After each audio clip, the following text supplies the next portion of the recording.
हाय friend, मो सुरजित मोर YouTube channel Odisha job and exams को आपन को स्वागत। मु आज ओडिशा स्टाफ सिलेक्शन कमिशन द्वारा बाहरी कंबाइन ऑडिटर पोस्ट विषय आपन को जनइबी। आपण माने जदि एपर्यंत मो चैनल को सब्सक्राइब करि नांती तेबे सब्सक्राइब करि नियंतु एवं पाखरे थिया बेल आइकन टी को दबाई दियंतु, जा फल कि मो द्वारा अपलोड कराउतिबा भल भल वीडियो आपण माने सर्वप्रथमे पाई परिबे।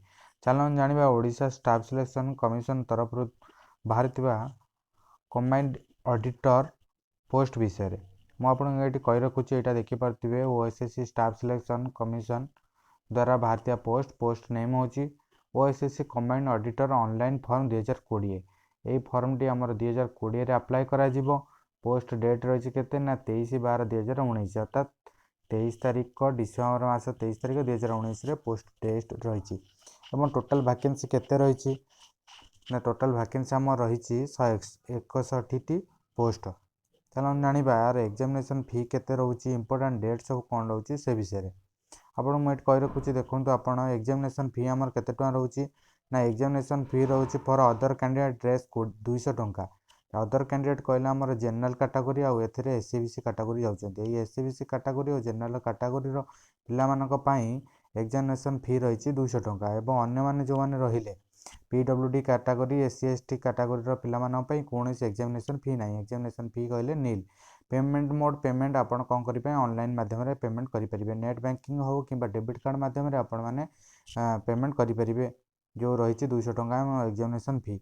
आ इंपोर्टेंट डेट सब कौन रही ना इंपोर्टेंट डेट रही आम डेट ऑफ एडवर्टाइजमेंट 21/12/2019 21/12/2019 आमर एडवर्टाइजमेंट पब्लिश होती एवं एज लिमिट केते रही 1/1/2019 जहाँकि जनवरी मास 1 तारीख सुधा बयस केते होता दरकार ना मिनिमम एज 21 वर्ष मैक्सिमम एज 32 वर्ष। आपन को 1/1/2019 सुधा आपन केते वर्ष होतिबो ना 1/1/2019 सुधा आपन को 21 वर्ष कि 21 वर्ष ऊर्ध्व होतिबो एवं 32 वर्ष कि 32 वर्ष रु कम होतिबा दरकार ताले आपन को अप्लाई करि परिबे। क्वालिफिकेशन कौन रही क्वालिफिकेशन आम रही मुझे कही रखुच्छी। क्वालिफिकेशन आम रही candidate should be possess degree आपण डिग्री करथिबे कोते ना आर्ट साइंस कॉमर्स हो लॉ रे हो आपण जेकोसी आपण डिग्री करथिबे दरकार जोटा आम कहते ग्रेजुएशन कंप्लीट करथिबे पिला माने को अप्लाई करि परिबे। नेक्स्ट चैनल देखिए आम सब जो पोस्ट रही कैटेगरी वाइज वैकेंसी केते रही को कैटेगरी केते एवं कोटी कोटी पोस्टिंग आम सब रही से विषय आपको मुझे कही रखुच्छी।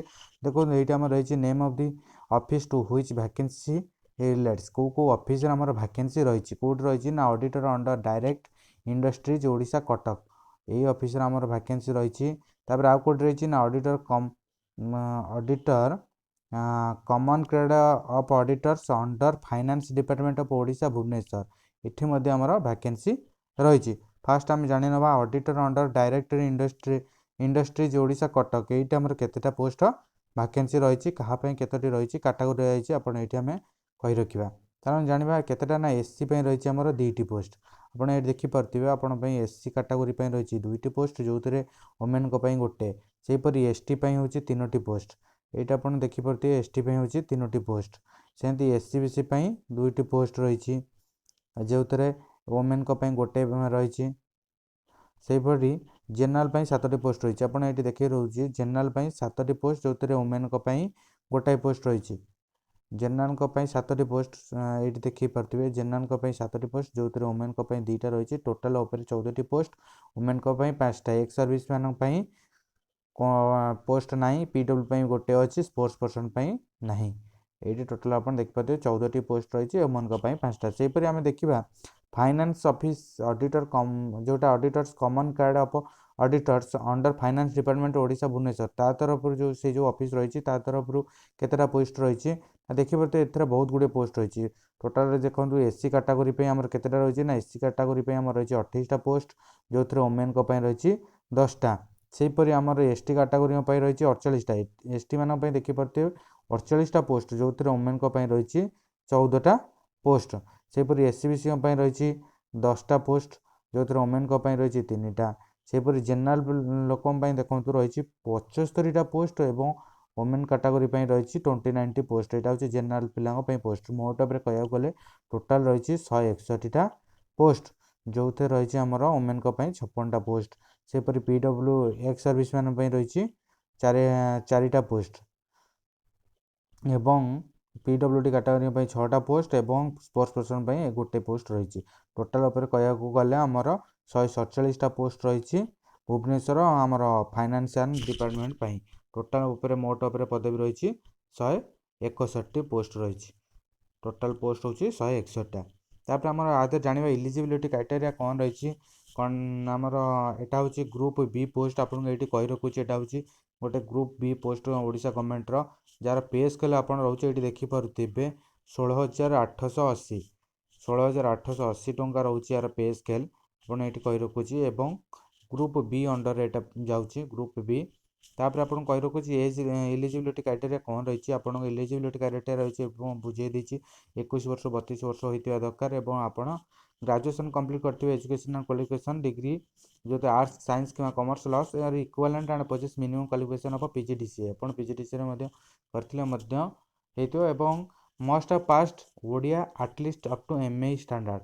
आपण माइनर स्कूल माइनर एग्जामिनेशन रे ओडिया पास करथिबा दरकार। और एग्जामिनेशन आर रहउची केतेटी एग्जामिनेशन रहउची देखंतु एग्जामिनेशन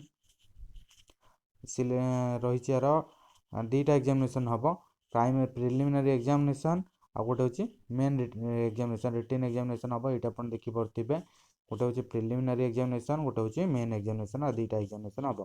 और एग्जामिनेशन फी केते रही ना 200 मार्क 200 टंका रही एग्जामिनेशन फी। यहाँ रोचे तार सविशेष बरणी एपर्त ऑनलाइन माध्यम आवेदन कराई आपण मैंने जब आवेदन करने को चाहते तेल आवेदन करेंगे अति शीघ्र यार आवेदन तारीखटी पलि आसो। आपन जदि वीडियोटी भल लगी थाए तेबे आपन लाइक करंतु कमेंट दिंतु एवं शेयर करंतु एवं सब्सक्राइब करने को भूलंतु नहीं। जय जगन्नाथ।